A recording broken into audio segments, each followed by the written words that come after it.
Hello everyone, welcome to my YouTube channel PAPC pharma classes. आज की class में हम चैप्टर डिस्कस करेंगे एंटी हाइपरटेंसिव ड्रग।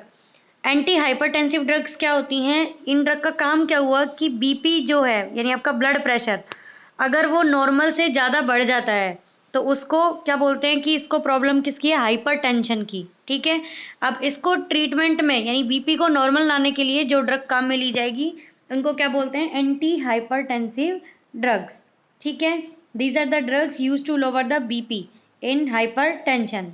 ठीक है, अब बात करते हैं कि इसके अंदर हम ड्रग्स की बात बाद में करेंगे, पहले ये जनरल कॉन्सेप्ट समझते हैं कि बीपी आपका कैसे कैसे किस किस एक्टिविटी से यहाँ पे बढ़ सकता है। ठीक है, हमें पता है, हमने एएनएस का चैप्टर लास्ट क्लास में पढ़ा है। एएनएस में कौन कौन से आ रहे थे आपके? पीएनएस और एसएनएस। ठीक है, हमने पीएनएस के अंदर देखा था क्या था? एसिटाइल कोलिन, जिसका काम क्या था कि हार्ट के जो फंक्शन है उनको कम करने का और बाकी सबको बढ़ाने का, बाकी बॉडी के फंक्शंस को बढ़ाने का, जैसे कि आपके सलाइवरी ग्लैंड में सलाइवा का सिक्रेशन बढ़ाने का और कॉन्ट्रैक्शन का, इन सब का इसका सारा फंक्शन था एसिटाइल कोलिन का। ठीक है, बट जो सिंपैथेटिक नर्वस सिस्टम था इसके अंदर कौन से न्यूरोट्रांसमीटर आते हैं? नॉर एड्रेनालिन और एड्रेनालिन। ठीक है, ये हमने लास्ट क्लास में पढ़े थे। और सिंपैथेटिक नर्वस सिस्टम क्या करता है? सिंपैथेटिक नर्वस सिस्टम हार्ट के सारे फंक्शंस को बढ़ाता है और बॉडी के बाकी सभी ऑर्गन के फंक्शन को कम करता है। ठीक है, तो यानी कि सिंपैथेटिक नर्वस सिस्टम पूरा पूरा रेस्पॉन्सिबल है हार्ट के फंक्शन को बढ़ाने में, और बीपी जो है वो हार्ट से रिलेटेड है। तो यानी कि जो सिंपैथोलाइटिक एक्टिविटी है हमें वो यहाँ पे प्रोड्यूस करनी होगी। कौन सी? सिंपैथोलाइटिक एक्टिविटी, यानी कि जो सिंपैथेटिक नर्वस सिस्टम से रिलीज होते हैं न्यूरोट्रांसमीटर्स, उनके रिलीज को हम कम करके उसको क्या बोलेंगे? सिंपैथोलाइटिक एक्टिविटी, क्योंकि हम यहाँ पे कम कर रहे हैं। ठीक है, एक बात। दूसरी बात क्या, हमने रिसेप्टार पढ़े थे, अल्फा रिसेप्टार और बीटा रिसेप्टार, जिसमें कि जो बीटा रिसेप्टार अपन ने पढ़ा था इसमें बीटा 1 पढ़ा था और बीटा 2 3 भी होते हैं, लेकिन जो बीटा 1 होता है ये कहाँ प्रेजेंट होता है? हार्ट में प्रेजेंट होता है, और जेजी सेल ऑफ किडनी, ये जक्स्ट्रा ग्लैमेरुलर सेल्स किडनी की जो होती हैं उनमें प्रेजेंट होता है। ठीक है, अब जब हमने हार्ट में पढ़ा है बीटा रिसेप्टर, और ये बीटा 1 हार्ट के काम को इंक्रीज करेगा। ठीक है, बढ़ाएगा, तो बीटा 1 रिसेप्टर को यहाँ पे क्या कर दें? हम ब्लॉक कर दें। ब्लॉक कर देंगे तो ये ऑटोमेटिकली जो काम है बीपी बढ़ाने का वो उसको कम कर देगा। दूसरा, जेजी सेल पे काम करता है किडनी की पे, जिनसे क्या रिलीज होता है? रेनिन। रेनिन पूरा पूरा रेस्पॉन्सिबल होता है बीपी को बढ़ाने में। तो इसलिए अगर हमें बीपी कम करना है तो हमें क्या बीटा ब्लॉकर्स देने पड़ेंगे, बीटा रिसेप्टर को ब्लॉक करना पड़ेगा, जिससे कि हार्ट रेट भी कम होगी और रेनिन का रिलीज भी कम होगा और टोटली आपका बीपी जो है वो कम होगा। ठीक है, दूसरा, एक बात हमने देखी सिंपैथोलाइटिक एक्टिविटी में, दूसरी बात हमने देखी बीटा 1 रिसेप्टर को ब्लॉक करके। ठीक है, तीसरा हमें पता है अल्फा रिसेप्टर का काम क्या होता है? कॉन्ट्रैक्शन का। ठीक है, कॉन्ट्रैक्शन का काम होता है।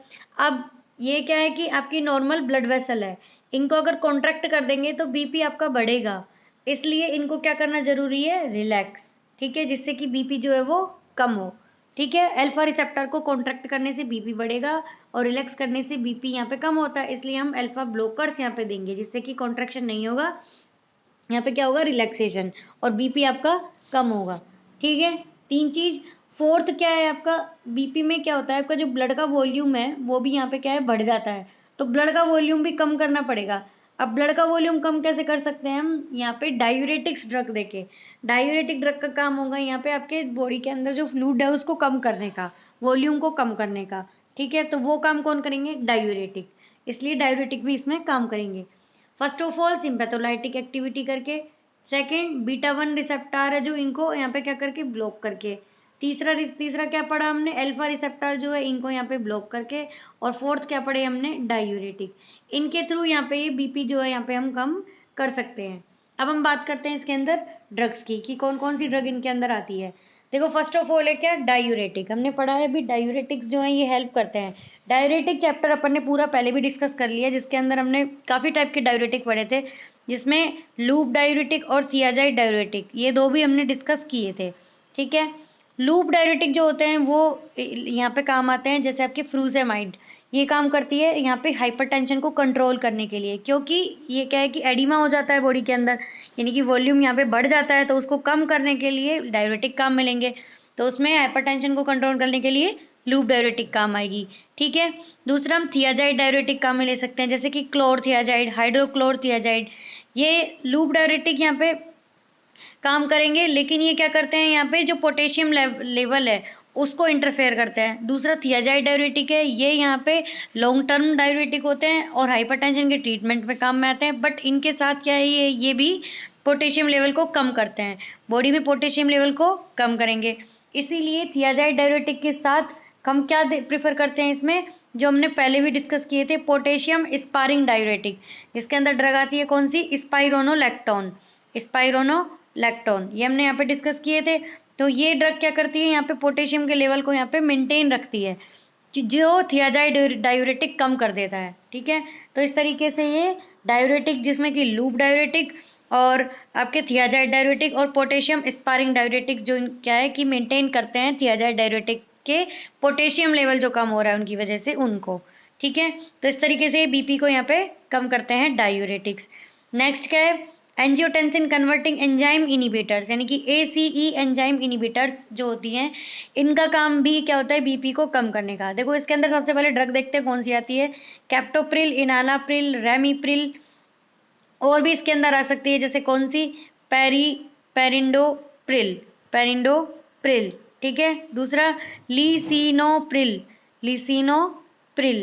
दूसरी फोसिनोप्रिल। इस टाइप की इसमें कई ड्रग आ सकती हैं। ठीक है, लेकिन इसमें याद क्या रखना है आपको कि जो कैप्टोप्रिल है और लिसिनोप्रिल है, कैप्टोप्रिल और लिसिनोप्रिल, खाली ये दो क्या होती है, एक्टिव ड्रग होती है। बाकी इसके अंदर जितनी भी ड्रग है सब क्या होती है, प्रोड्रग होती है। सब पहले मेटाबोलाइट होती है, अपना मेटाबोलाइट बनाती है, मेटाबॉलिज्म करने के बाद, और फिर इनका क्या बनता है यहाँ पे, फिर ये एक्टिव होती हैं।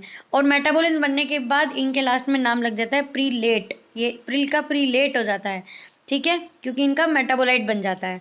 तो इस तरीके से यहाँ पे काम करती हैं ACE इनिबिटर। ये काम कैसे करेंगी, ये एंजियोटेंसिन 1 के कन्वर्जन को इनिबिट करती है एंजियोटेंसिन 2 में। ये प्रोसेस जिसकी वजह से यहाँ पे बीपी जो इंक्रीज हो रहा था, इसको क्या कर देता है, ये यहाँ पे ACE इनिबिटर्स इनिबिट कर देती हैं। तो इस तरीके से ये काम करती है एंजियोटेंसिन कन्वर्टिंग एंजाइम इनिबिटर्स। ठीक है, नेक्स्ट है इसमें angiotensin receptor blocker. Angiotensin receptor blockers में ड्रग कौन सी आती है आपके, लोसार्टेन, टेल्मिसार्टेन, वेलसार्टेन, इर्बिसार्टेन, कैंडिसार्टेन, ये ड्रग भी इनके अंदर आती है। ठीक है, इनका काम क्या होता है, ये ब्लॉक करती हैं ये भी जो 81 रिसेप्टर है, एंजियोटेंसिन फर्स्ट जो हमने यहाँ पे पढ़ा था, ये 81 रिसेप्टर को ब्लॉक करती है, बट 82 रिसेप्टर से ज़्यादा करती है, यानी कि इसको ब्लॉक ये करेगी 81 रिसेप्टर को। कोई पूछे एंजियोटेंसिन रिसेप्टर ब्लॉकर्स का मैकेनिज्म क्या है, तो आपको बोलना है 81 रिसेप्टर को ब्लॉक करके। ठीक है, और इसके अंदर ड्रग कौन सी आती है, लोसार्टेन, टेल्मिसार्टेन, इर्बिसार्टेन, कैंडिसार्टेन, सार्टेन नाम की जितनी भी ड्रग है वो इसके अंदर आती हैं। ठीक है, नेक्स्ट इसमें अभी और भी कैटेगरी आएंगी, जैसे calcium channel blocker, central sympatholytic, beta adrenergic blocker, इन सबको भी हम डिस्कस करेंगे, बट कब करेंगे, नेक्स्ट क्लास में करेंगे। अभी हमने जो डिस्कस की सिर्फ उन पे ध्यान देना है। एक तो जर्नल जो हाइपरटेंशन है कैसे अराइज हो रही है, दूसरा इसके अंदर कौन कौन सी यहाँ पे ड्रग्स आ रही है। ठीक है, नेक्स्ट क्लास में नेक्स्ट टॉपिक के साथ मिलते हैं, तब तक के लिए थैंक यू, धन्यवाद, जय हिंद, जय भारत। और इनको पढ़ना अच्छे से, और बाकी की कैटेगरी हम नेक्स्ट क्लास में डिस्कस करेंगे। ओके।